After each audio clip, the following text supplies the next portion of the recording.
Buenos días. Seguridad pública y trabajo de la Policía Nacional Civil. Esto hablaremos en República.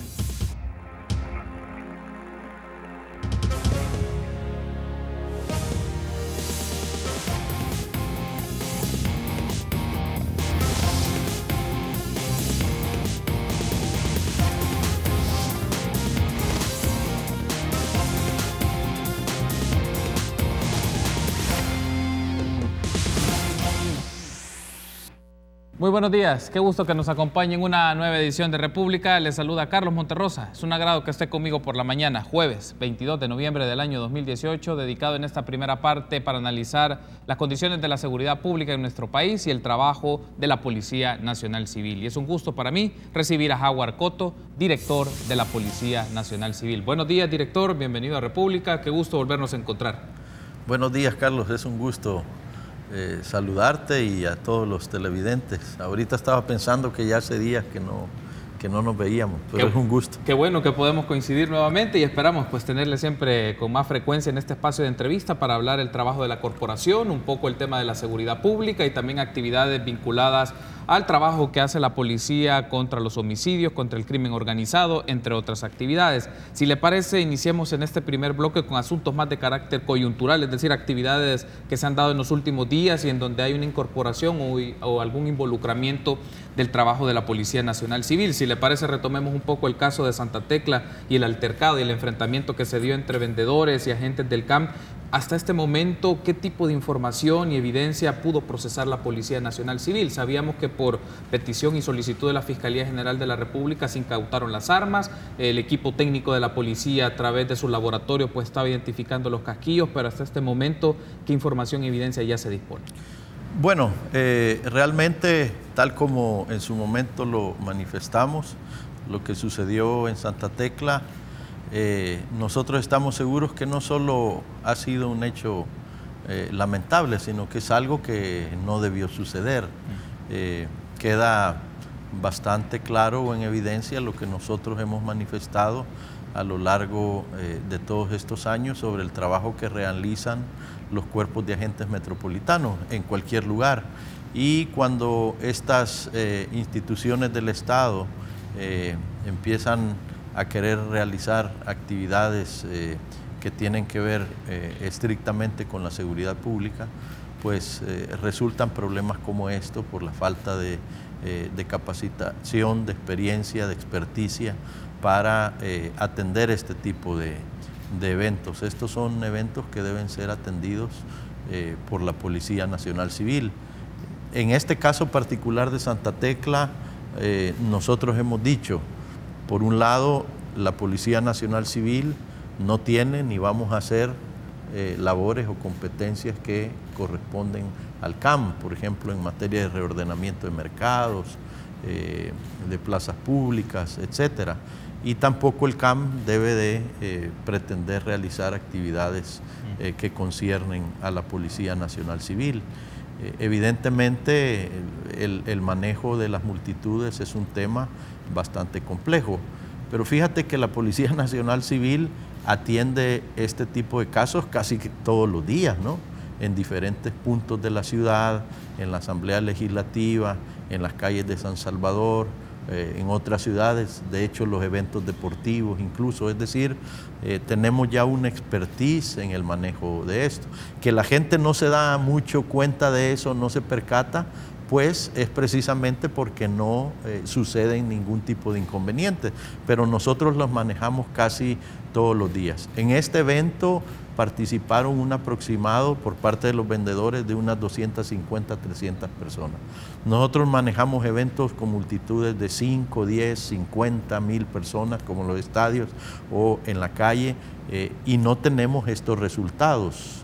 Disparos de armas de fuego, personas lesionadas de armas de fuego. Entonces es obligatorio, aún en casos donde la Policía Nacional Civil interviene y aunque no hayan lesionados por arma de fuego, siempre se realiza una evaluación y se realiza una investigación, ya no digamos en un caso como el siguiente. Entonces nosotros a esta fecha no tenemos el resultado final de las armas porque tuvimos que incautar prácticamente todas las armas, ¿no? Al menos 29 carabinas han sido incautadas, varias armas cortas también. Realizarle una experticia a cada arma es un proceso complicado, ya no digamos en estas cantidades, porque son acciones excepcionales, es decir, no hay muchos eventos en que haya tanta participación de armas de fuego o potencialmente la participación de armas de fuego. Entonces nosotros continuamos realizando prácticamente todo el trabajo de calle o de campo que debió haberse realizado, ya está hecho. Sí. Ya está hecho, es decir, todas las inspecciones que debieron realizarse ya están, y continuamos en el trabajo con la Fiscalía de entrevistas para llegar a conclusiones y determinar responsabilidades penales. Hasta donde nosotros hemos conocido, al parecer, debo decirlo así, de parte de las altas autoridades de la alcaldía, no hubo una orden de disparar, ¿verdad?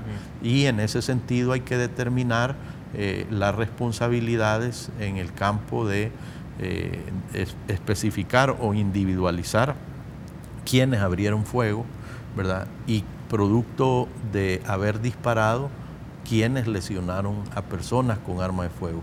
En eso yo estoy plenamente consciente y seguro que van a haber responsabilidades para personas, para individuos. Así también habrán otro tipo de responsabilidades para quienes organizaron ese dispositivo o quienes dieron ciertas órdenes. Es decir, entonces, director, que se está haciendo todavía la inspección de las armas como tal para identificar un poco con los casquillos y las armas de dónde proviene, porque efectivamente una persona fallecida, personas lesionadas por armas de fuego, y viene una pregunta por los protocolos y la investigación que hacen las corporaciones policiales, las corporaciones de seguridad. ¿El tipo de armamento que tenía la gente del CAM es un armamento permitido para los agentes del Cuerpo de Agentes Metropolitanos? Porque sabemos que hay armas de uso estricto de la policía y otros de uso militar, pero en el caso del Cuerpo de Agentes Metropolitanos, ¿las armas que ustedes incautaron debían utilizar la agentes del CAM o son armas de otras características y de un calibre menor? Yo creo que esto tiene, Carlos, dos análisis. Si nos vamos al campo estrictamente legal o formal, no es prohibido que el CAM tenga este tipo de armas. Es decir, no hay ninguna disposición que prohíba que un cuerpo de agentes metropolitanos pueda tener este tipo de armas. Pero ya queda demostrado que operativamente no es el armamento idóneo. ¿Por qué? Porque las carabinas tienen un uso táctico muy especializado. De hecho, este tipo de carabinas que portaban son armas bastante obsoletas ya, para empezar, hay que decirlo, ¿no? Pero independientemente de ellos, no se adecúan a la función que un cuerpo de agentes metropolitanos tiene. Es decir, los cuerpos de agentes metropolitanos tienen la función de cuidado del patrimonio de la alcaldía respectiva, ¿no? Entonces, no vemos desde ningún punto de vista qué utilidad pudieran tener este tipo de armas. Como repito, una cosa es la parte legal. Sí. Si tú me preguntas, ¿es prohibido? No, mi respuesta es no, no es prohibido. ¿Es el armamento idóneo para ellos? No, tampoco es el armamento idóneo, ¿verdad? Y yo creo que en eso los gobiernos municipales, no solo el de Santa Tecla, sino aquí también en San Salvador, los cuerpos de agentes metropolitanos grandes, también San Miguel, Santana, otras ciudades del país, tienen que hacer una revisión de eso precisamente, ¿verdad? Porque no se trata solo de portar un arma, sino de tener claridad en qué circunstancias un arma puede ser utilizada y qué arma es idónea. Inclusive, yo quiero decirte que en la misma Policía Nacional Civil tenemos criterios para utilizar ciertos tipos de armas. Hay cierto armamento que nosotros como policía mismo, que incluso la Fuerza Armada puede disponer de ella, que nosotros nos rehusamos a usar dentro de nuestra institución porque consideramos que no es armamento idóneo para la función que nos corresponde.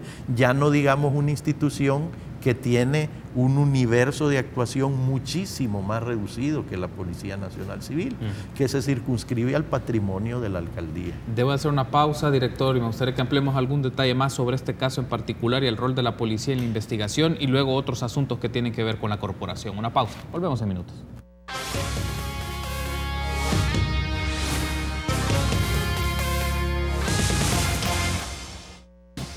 Seguimos platicando con el director de la Policía Nacional Civil, Howard Cotto, sobre la situación de la seguridad pública y tareas de la Policía Nacional Civil. Bloque anterior traíamos el caso de Santa Tecla y hay un asunto para cerrar este tema y pasar a otros de la agenda, director. El alcalde de Santa Tecla, en sus diversas declaraciones en medios de comunicación, estuvo acá con nosotros justo un día después de los acontecimientos que se dieron en el centro de Santa Tecla. Él señalaba que grupos criminales provocaron los actos y que no fueron vendedores. Es más, hasta mencionaba también presuntamente involucramiento de pandillas. En las indagaciones que ha podido hacer la policía, ¿esto se puede confirmar o se puede descartar, según lo que declaró el alcalde, que hay expresiones o estructuras criminales en esto, que hay involucramiento de pandillas en estos altercados que se dieron, o se descarta en función del levantamiento, declaraciones preliminares que ustedes ya han podido obtener? Mire, eso nosotros no lo descartamos, existe una posibilidad grande que así sea y en el momento en que la investigación conste que eso es así, nosotros lo daremos a conocer. El asunto aquí es que hay que tener claro que una cosa es la actividad criminal de pandillas, el fenómeno que puede haber de la extorsión en el mercado de Santa Tecla, como puede suceder en otros mercados del país, y otra cosa es el manejo de multitudes y los eventos, es decir, el análisis no puede partir de revolver dos cosas de ese tipo, ¿verdad?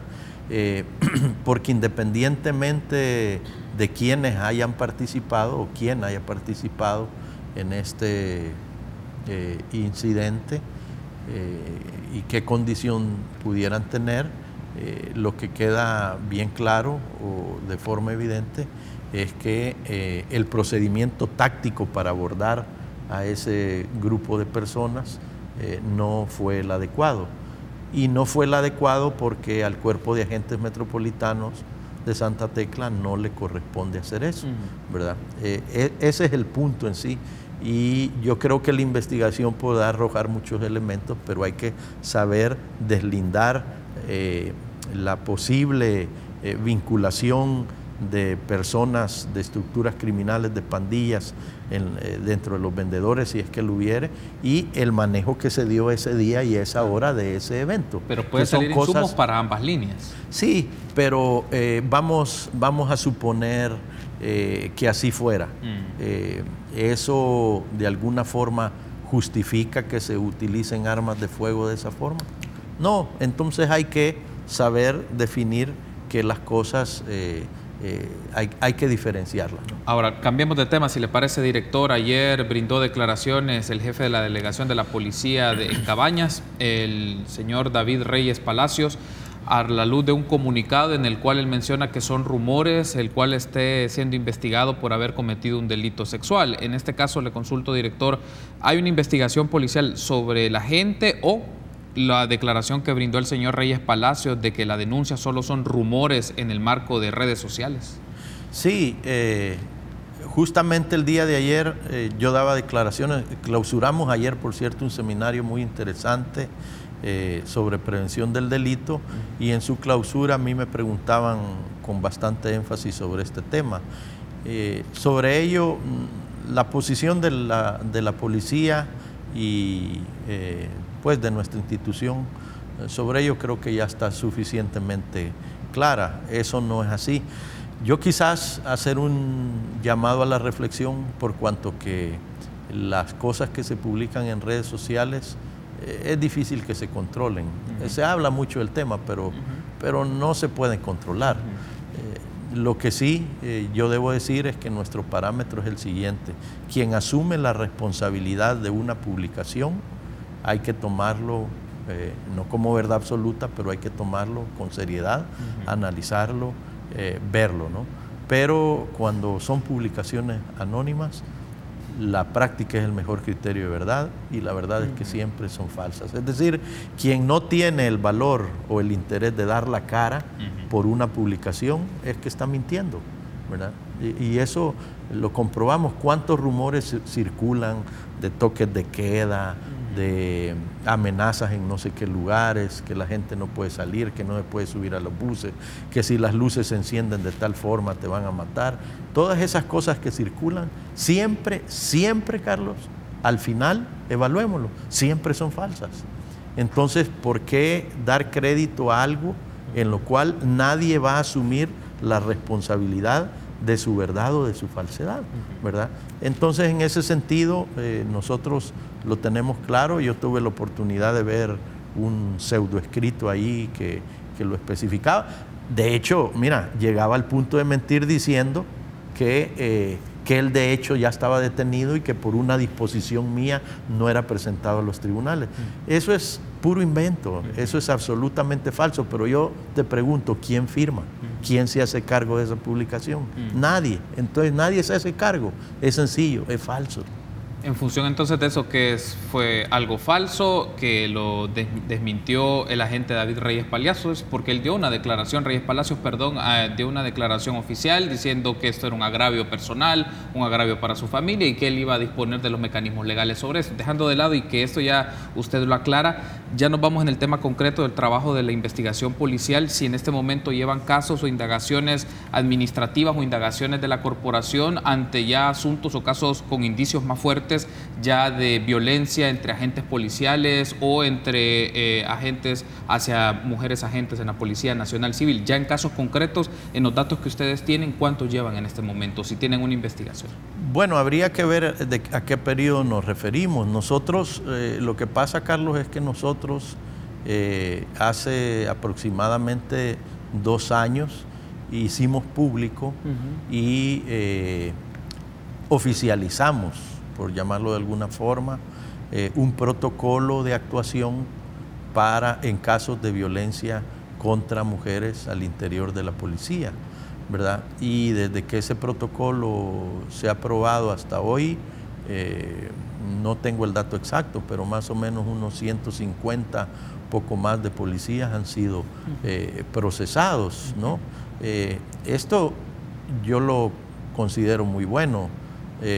No solo porque es un instrumento muy valioso de la policía, sino porque en su génesis está la voluntad institucional de atender este tipo de problemas. Y quiero darte un dato. Nadie nos impuso o nos obligó, ni ninguna disposición legal nos obligó a establecer este protocolo. Lo hicimos por la plena certeza que tenemos de que es lo correcto. Nosotros quisiéramos que muchas otras organizaciones de la sociedad civil y del Estado mismo tuvieran protocolos similares, porque es una puerta abierta a las mujeres que integran una institución, en este caso la Policía Nacional Civil, a denunciar cuando hay actos de violencia de cualquier tipo contra ellas. Sí. No solo violencia sexual, ¿verdad?, sino violencia de cualquier carácter, laboral o de otra índole. Incluso nosotros hemos sido capaces de plantear que este protocolo se aplique o pueda ser utilizado por mujeres que no son miembros de la Policía Nacional Civil, integrantes de la PNC, y que tienen una relación, ya sea son compañeras de vida, esposas, novias, madres, hermanas de miembros de la institución. Es decir, si bien es un instrumento que está enfocado a proteger los derechos de las mujeres que integran la PNC, lo ampliamos incluso más allá. Y por cierto, quiero decirte que tenemos algunos casos, ciertamente no la mayor cantidad, pero tenemos ya algunos casos en los cuales mujeres han pedido la aplicación de este protocolo, aún no siendo miembros de la corporación o integrantes de la policía, pero que el agresor sí es integrante de la Policía Nacional Civil. Y yo reflexiono cuántas otras instituciones tienen un instrumento de esto. Entonces para nosotros es importante. ¿Por qué para nosotros significa mucho esto? Bueno, en primer lugar porque somos una institución muy masculinizada. La gran mayoría, casi el 90, el 88, 87% de los integrantes de la policía somos hombres. Y en ese sentido, si somos una institución masculinizada, tenemos que asegurar instrumentos que garanticen los derechos de las mujeres. Eso es lo que hemos hecho. Debo interrumpirle, director, porque debo hacer la pausa, pero al regresar me gustaría que terminara esta idea y otros asuntos también del trabajo policial, el tema de estrategias en función del combate de la criminalidad y también el tema de las condiciones de los homicidios en el país. Una pausa, volvemos.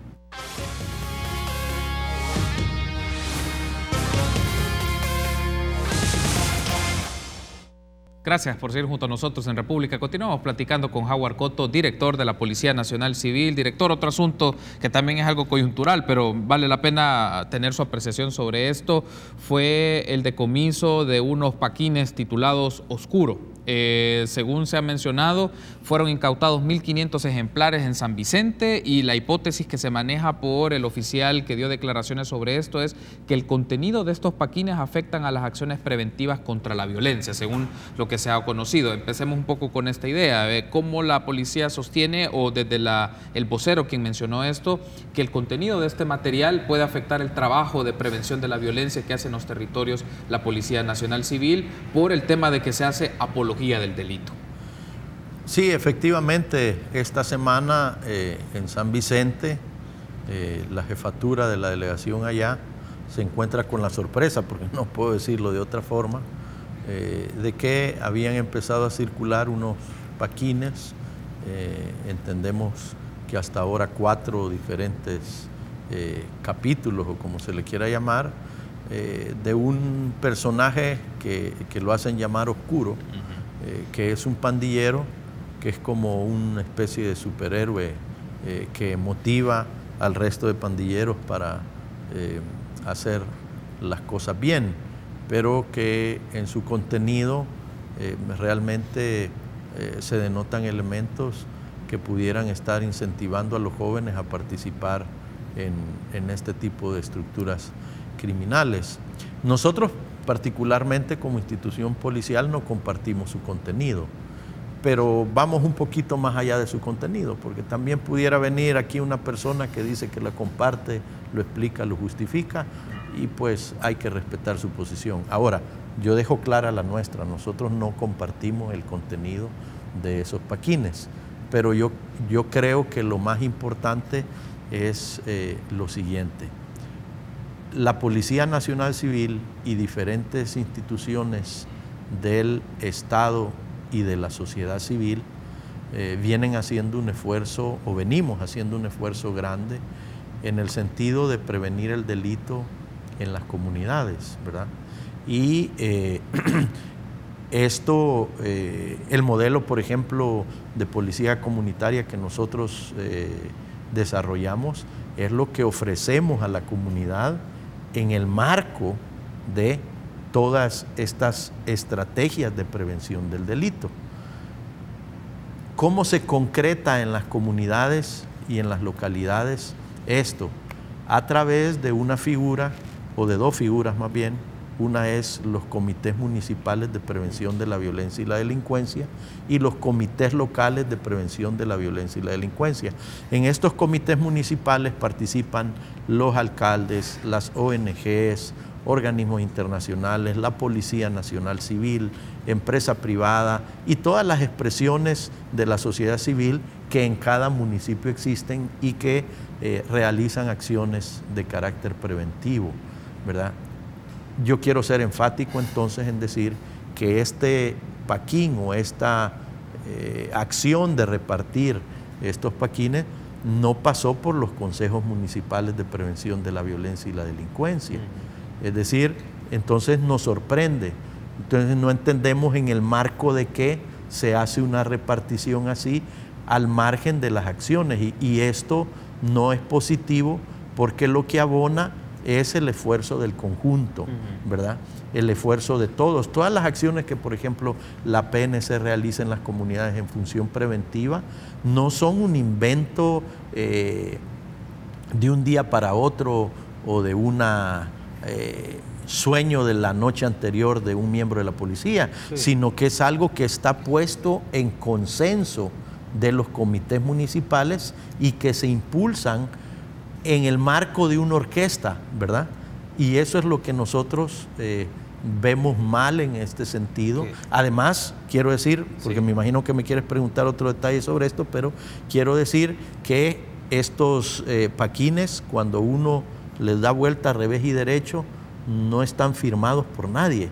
Es decir, no hay ningún organismo que se haga cargo de ellos. Ya que lo menciona, director, porque se menciona que estos paquines fueron distribuidos por una ONG, por una organización, por Funde. ¿Ustedes se han puesto en contacto con gente de esta organización para verificar o tener una respuesta oficial de que efectivamente son distribuidos por esta organización o no es así? Esperemos que sí es así, porque nosotros hemos conocido que tiene que ver Funde por el hecho de que vimos una publicación periodística, ¿verdad? Donde se supone que ellos lo hicieron. Habrá que ver si eso lo oficializan así y nosotros estamos esperando que ellos se pronuncien en esa dirección. Ahora, ¿qué es lo que pasa? Fíjate que aquí hay otra cosa bastante interesante.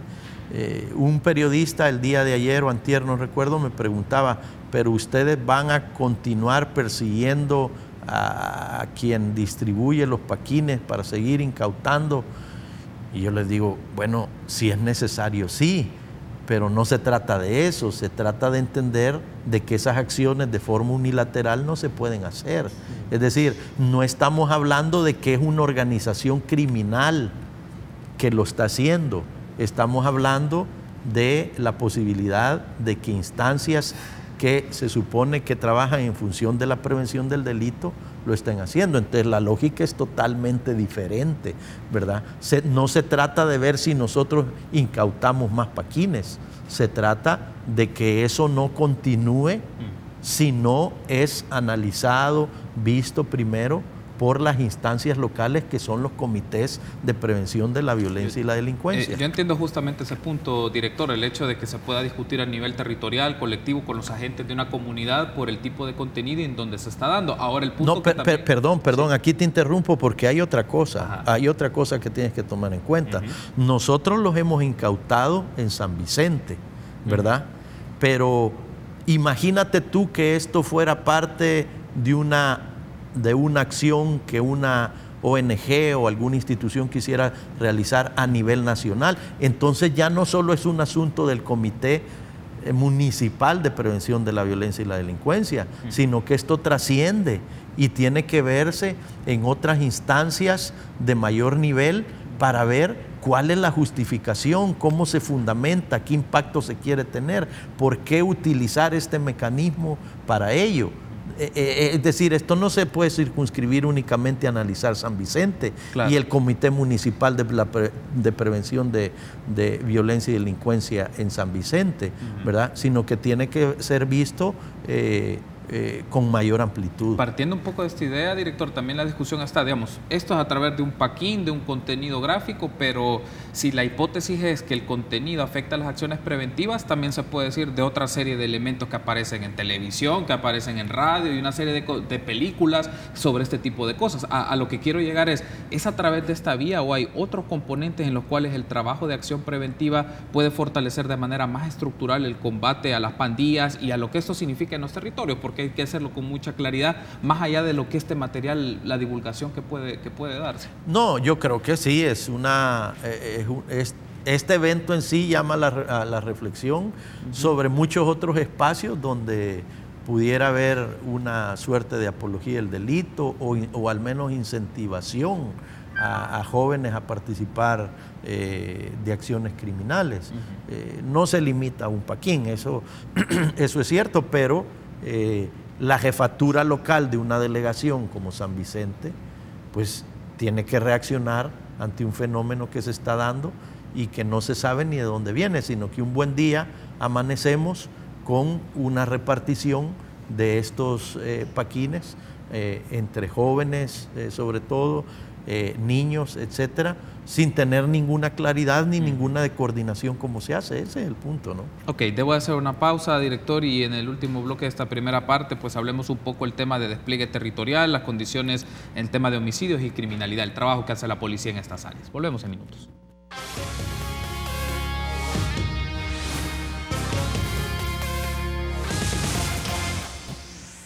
Último bloque de la primera parte de República, en la cual platicamos con el director de la Policía Nacional Civil, Howard Cotto. Director, bueno, ahora si le parece hablemos un poco más del trabajo cotidiano de la Policía Nacional Civil en el tema de la prevención de los homicidios, o en este caso el contraste, el ataque hacia la criminalidad organizada. Por los datos que se mencionan, en este año la disminución de los homicidios se está marcando, es uno de los aspectos que la policía ha mencionado, pero lo consulto así, director, el hecho de que disminuyan los homicidios, las expresiones de homicidios, ¿significa de que eso hay o nos lleva por sí mismo a que hay un control del Estado, de los territorios, de las zonas sobre todo donde más se dan los homicidios, entendiendo que según la Dirección de Información y Análisis del Ministerio de Justicia y Seguridad, cuando presenta los datos de homicidios de las mesas homologadas, para 2017 mencionan 3.962 homicidios, pero las zonas donde estos son más marcados son San Salvador, San Miguel, La Libertad. ¿Significa entonces que la disminución de homicidios nos lleva por sí mismo a un control de esos territorios? Bueno, uno de los problemas que siempre hemos enfrentado en el país con la acción de las pandillas es precisamente eso, ¿no? Lo del control territorial, es decir, quién controla un territorio determinado. Y de hecho hay que establecer que estos grupos criminales se han empeñado bastante en poder ejercer control sobre territorios. Nosotros en acciones conjuntas, no solo con la Policía Nacional Civil, sino con otras instituciones del Estado, precisamente a través de estas acciones preventivas y con una participación activa del Consejo Nacional de Seguridad Ciudadana y Convivencia, el Plan El Salvador Seguro, hemos desarrollado ya un par de años atrás o varios años atrás estas estrategias que permitan un trabajo conjunto encabezado por las municipalidades. Y en muchas comunidades esto ha tenido un resultado muy, muy importante. De hecho, quiero decirte, Carlos, que yo personalmente he estado durante este año visitando diversas comunidades y veo que sí son muchas donde se ha logrado revertir el fenómeno del homicidio y de otros delitos en comunidades concretas, comunidades que habían estado marcadas por una incidencia delictiva alta o por fenómenos producto de la criminalidad muy malos, terribles, como por ejemplo la salida de familias de ciertos territorios, ciertas comunidades por amenazas de las pandillas, donde eso se ha logrado revertir totalmente, ¿no? Y donde el nivel de control ciudadano se ha hecho mucho más evidente en los últimos meses. Que si se ha logrado en todos lados, no. Es un trabajo complicado y que no se da de un día para otro ni de un mes para otro. Pero cuando uno ve en retrospectiva lo que sucedía hace 1 año y medio, 2 años en muchas comunidades, se da cuenta de que sí, las cosas han cambiado mucho. Y esto es lo que se refleja en los índices de homicidios, ¿verdad? Fíjate que si actualizamos los datos de homicidios, el año pasado, hasta esta fecha, en el año pasado... Del 17 al 18. Sí, pero el año pasado, del 1 de enero hasta el día de ayer, hubo en nuestro país un total de 3.542 homicidios, el año pasado. Este año, hasta ayer, tenemos 2.993. Es decir, que hay 549 homicidios menos, cuando habíamos cerrado el primer trimestre de forma comparativa con un incremento de casi 300. Esto significa una reducción del 15%. El promedio diario de homicidios este año es de 9.2.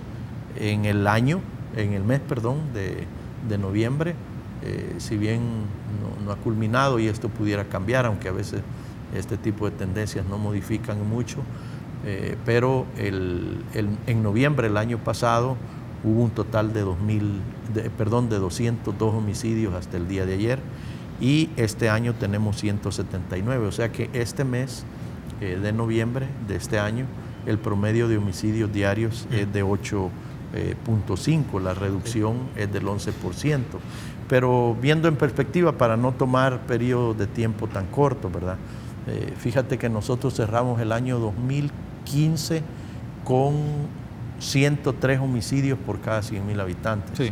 El 2016 con 80, el 2017 con 61 y si las cosas siguen como hasta hoy, con toda certeza el año 2018 cerrará con un promedio o con un total de 55 homicidios por cada 100.000 habitantes.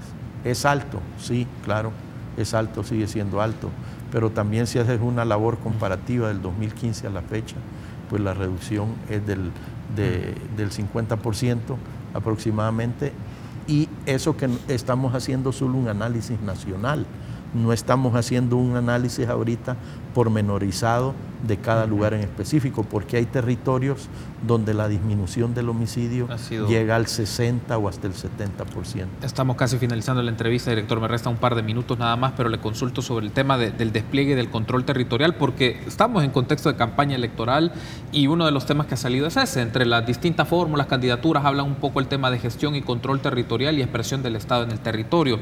Cómo la policía, sobre todo en aquellos segmentos o zonas donde identifican que el control, el manejo territorial está en disputa entre la policía con los agentes criminales, con las expresiones criminales, ¿cómo se puede lograr una estrategia para un manejo y un control del territorio para no tener efectos o consecuencias como las que se ven? Desplazamiento forzado, personas que deciden incorporarse a caravanas y dicen y quieren irse del país porque esa es una de las causas, así de causas económicas y de otras. Entonces, ¿cómo la policía puede utilizar una estrategia en donde emplea el uso de la fuerza, que es parte de sus atribuciones, pero a la vez un tema de prevención y de trabajo comunitario para evitar esta salida de los territorios? Lo que pasa, Carlos, es que sería un error muy grande, te lo explico así, sería un craso error establecer que una estrategia que está funcionando sea variada de un día para otro. De hecho, lo que el Estado, el gobierno no puede hacer es estar dando bandazos. Nosotros establecimos una línea clara desde hace tiempo con la implementación del modelo de policía comunitaria, que ya va a cumplir 10 años de estar implementando el mismo modelo. En algún momento se nos dijo o se nos planteó si era un modelo fracasado. Hoy vemos los índices y vemos que no. El cambio en muchas comunidades sobre la situación delictiva que vivían a la que se vive actualmente refleja que es una estrategia correcta. También aceptamos nosotros que la hemos tenido que ir ajustando, pero no solo ajustando, sino que su impacto no es de un día para otro, que hay que saber ser persistentes y saber darle continuidad a estas políticas. Y si yo respondo estrictamente a tu pregunta, te diría que debemos seguir en la dirección de fortalecer el tejido social en las comunidades, realizar acciones de investigación como las que hoy realizamos, porque también en eso hemos cambiado, de esa parte no hemos hablado, pero por ejemplo la estrategia de golpear a las estructuras criminales desde el punto de vista financiero, logístico y en su cabeza ha sido bien importante, y si continuamos en eso y somos persistentes y no estamos considerando que hay que cambiar a cada rato las estrategias en materia de seguridad, de investigación y de prevención del delito, al final vamos a seguir teniendo resultados positivos. Director, quiero darle las gracias por haberme acompañado. Espero que nos volvamos a encontrar y llevarle la pista al trabajo de la Policía Nacional Civil y otras de las actividades que la corporación realiza. El tema de la investigación, me gustaría que en la próxima vez que nos acompañe lo ampliemos con más detenimiento, cómo está trabajando en el área investigativa la Policía Nacional Civil en conjunto con la Fiscalía y cómo eso se materializa en acciones de seguridad pública. Gracias, director. Gracias, Carlos, es un gusto. Gracias por habernos acompañado. Una pausa, continuamos con más entrevistas.